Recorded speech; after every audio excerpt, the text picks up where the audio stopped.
Hello, everybody. This is Matthew Brand with the Amethyst Podcast, and I am going to start a series comparing tarot to the characters of Avatar. And I'm doing this because I think, in my personal opinion, I look at tarot as a picture psychology book that depicts different stages of people's journeys that they take in their life. Now, that being said, Avatar characters very firmly represent all these different journeys. Whether that was the writer's intention or the creator's intention or not, I think they represent them too much not to talk about or compare. And this is, a hero's journey is very typical, a hero of a thousand faces. All these characters are very much archetypes, but I think Avatar does them well. And they're so close to the tarot characters. I don't know if they use it as inspiration for each one, but they fit so well not to talk about it. So that being said, I thought maybe when people feel struggling, their anxiety, there's something they're trying to accomplish in life, they feel stuck. Tarot cards help when you can pick a card out, but sometimes it's hard to pick a card out for yourself because you don't have a third person perspective of what's going on with you. You only have what you see in front of you. You can't see yourself from all angles. But Avatar does a really good job of not only showing, the struggles of these characters, they show how they overcome them as well. And I also think that's a good, medium for helping people understand how they can move forward in a positive way in their own journey. And I love Avatar. I think it's a great storytelling, but I understand everybody doesn't watch cartoons. So I try to make it as simplistic of a comparison as possible.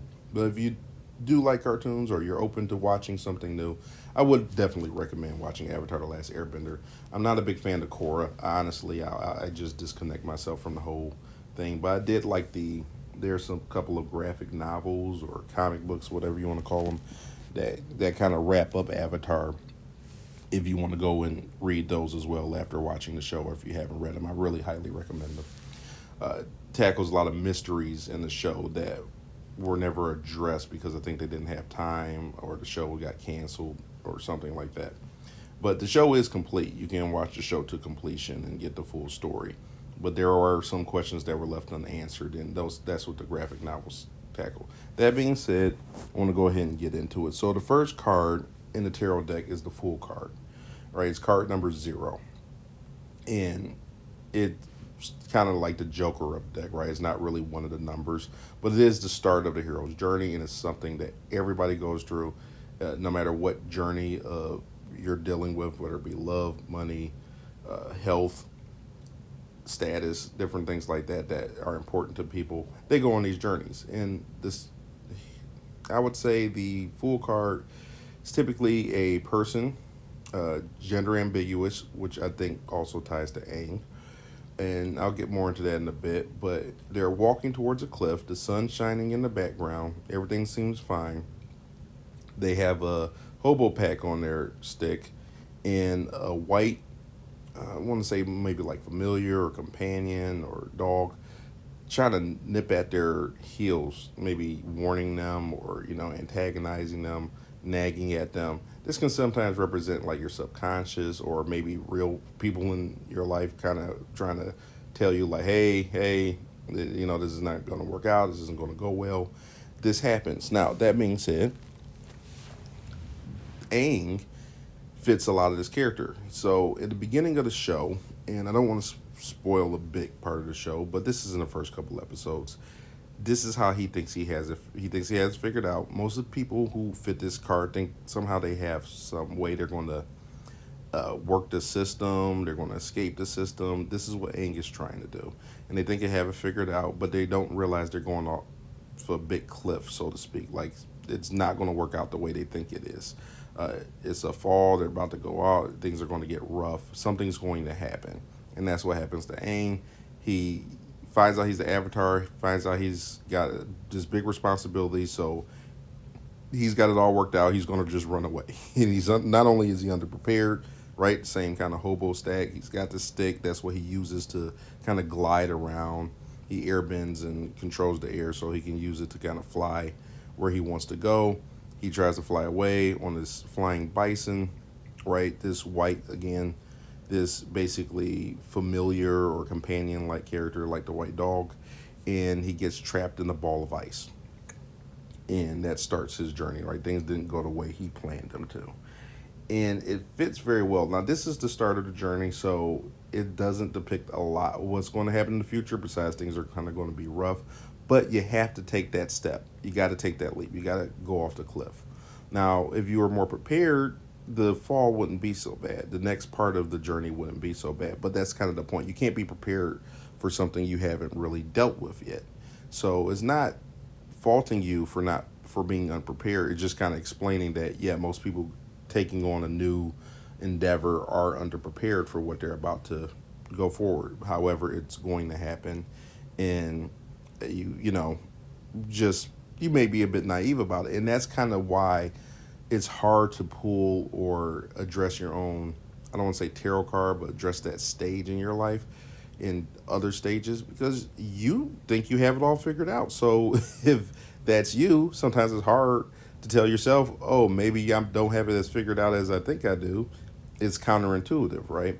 So Aang, I think, represents that character a lot. Again, he is a man in the show, but they kind of hint to the fact that he's not the most masculine dude, and it's often pointed out in the show, and kind of with this gender ambiguous. That's why I think it's so interesting how close these characters are to these cards, and this happens in a lot of storytelling. I just think Avatar is probably one of the best, if not the best, at representing these cards. Now, how does Aang move forward? Well, he just takes the journey, right? And he accepts that at a certain point, maybe he didn't have it all as figured out as he thought he did.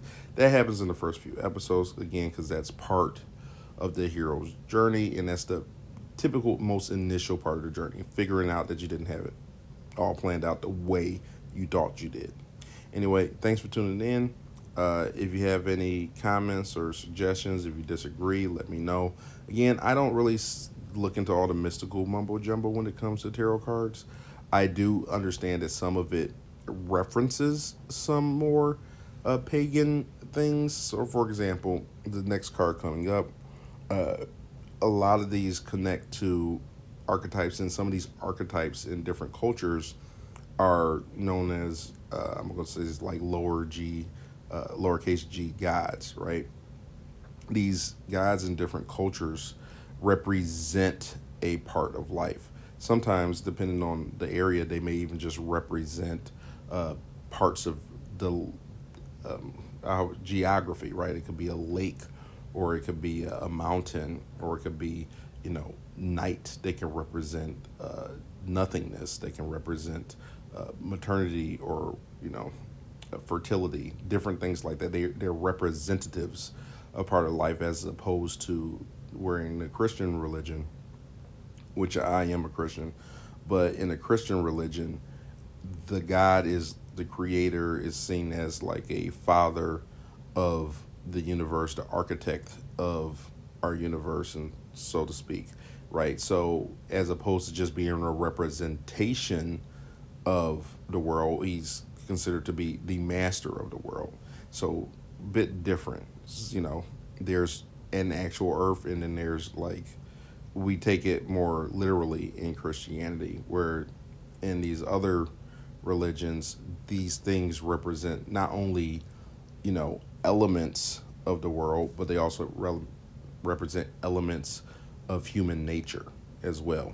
That's why they're a lot more fallible than the Judeo-Christian God. So something to think about when you're, going through these tarot cards.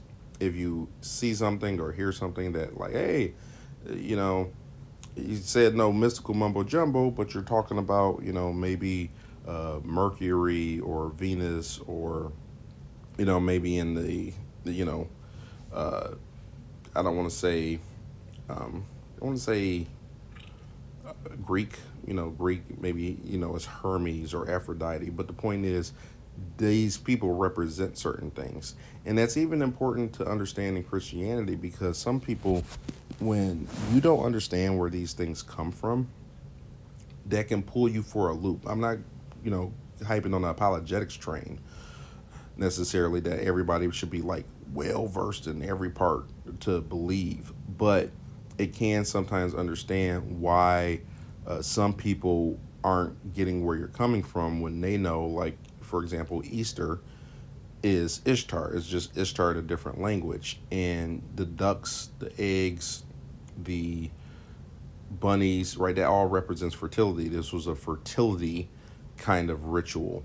And that's where all of that comes from. And some people, they get older and they start questioning and they're like, wait, how come, well, maybe that's not right. Like, maybe this is all, fabricated, but we got to understand our culture now is made up of a multitude of different cultures, but they still represent something. There is still some understanding in human nature when it comes to these different religions, right? Whether they be pagan or different, or maybe they're not even religious about it at all. They just use these characters in their stories as symbols of what was going on at the time in their culture. So something to think about moving forward. But I think Aang is a great representation of the full card, especially in the first few episodes. We all know that one person who thinks they have it all figured out, and everybody from the outside can be like, yeah, you don't have it as figured out as you think you do. And again, the moving forward, I would say if you feel like you're in that position, the best thing you can do is make a bigger knapsack, right? A bigger hobo bag.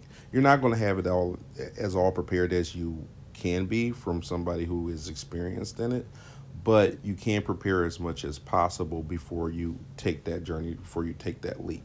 The way Steve Harvey says it is, since he's had so much practice as a comedian, every time he goes on stage, he's jumping off of that cliff, but his experience gives him a parachute. So it makes the going down a much easier glide. He's paragliding, or he's coasting down, as opposed to taking a hard fall that maybe he would have taken when in earlier on in his career. So that being said, do some studies on whatever you're moving forward to. Accept perhaps maybe you don't have it all figured out, and look from some different perspectives. Take all things into consideration as much as you can. Again, you're never going to be fully or as prepared as somebody who is experienced in it. Someone who goes out and, lives out in the woods or goes out on a regular basis, they're going to be way more familiar and prepared than somebody who is, making their best educated guess, even with all the information they're taking with them. I know there's a guy who runs a channel that mostly deals with, ballistics, but he does a lot of camping. And he says he often meets somebody who will be willing to walk out in the woods and stay out there with nothing but one match on them. And he thinks that's crazy, but again, these are people who seem like they think they have it all figured out, but they've never really done it. They just feel like they do from what they've read, or what they're, what they think they know. Going off of basically they're backseat drivers without a license. Telling more experienced people, how they don't really know what's going on, and how they have the secret sauce to life and all that kind of stuff, or whatever category of life. Maybe it be love, wealth, money, which is a status, different things like that. They think they've got it all squared away, but a lot of times they don't. And again, some people do have more experience, but you don't listen to them. But we'll go into that in a different episode when we talk about the hermit. That being said, God bless you. I hope you have a wonderful day. Thanks for listening. And if you like this, you want to see more of it, let me know. Give me a like, maybe a subscribe, give me a comment. I plan on doing more of these, but it'll be much more encouraging to see maybe some type of positive reception as I do them. Thank you very much, and have a great day.